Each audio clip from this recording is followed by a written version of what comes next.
కోసం పోరాడతారు. అదే జరుగుతుంది ఇప్పుడు. సార్ నిజంగా వీళ్ళు ఆరోపిస్తున్నట్టు ఒక భారీ స్కామ్ ఉందా దీని వెనక? నేనైతే కుంభకోణం అంటే ఒకటి ప్రభుత్వ భూమిని వాళ్ళకి అప్పనంగా కట్టబెట్టడం అనేది ఖచ్చితంగా కుంభకోణం. అయితే లక్షల కోట్లు కానీ ఒక్కొక్క కాలేజీకి ఒక 50 కోట్లు 100 కోట్లు లంచం అయితే తీసుకొచ్చేళ్ళు సులభంగా. ఎందుకంటే ఒక కాలేజీ కట్టడానికి 1000 కోట్ల రూపాయలు ఖర్చు అవుతుంది.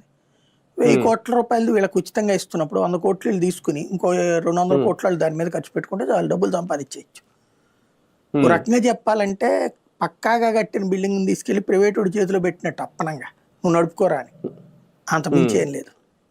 జీతాల పేరుతో కూడా నిజంగా దోపిడీ జరుగుద్దా? అంటే దోపిడీ జీతాలు అందులో ఉన్నటువంటిది వాస్తవంగా ఆ ఉద్యోగుల్ని డైవర్ట్ చేయకూడదు. ఆ ఉద్యోగుల చేత కేసు వేయించాలి, అవసరమైతే హైకోర్టు సుప్రీంకోర్టు దాకా.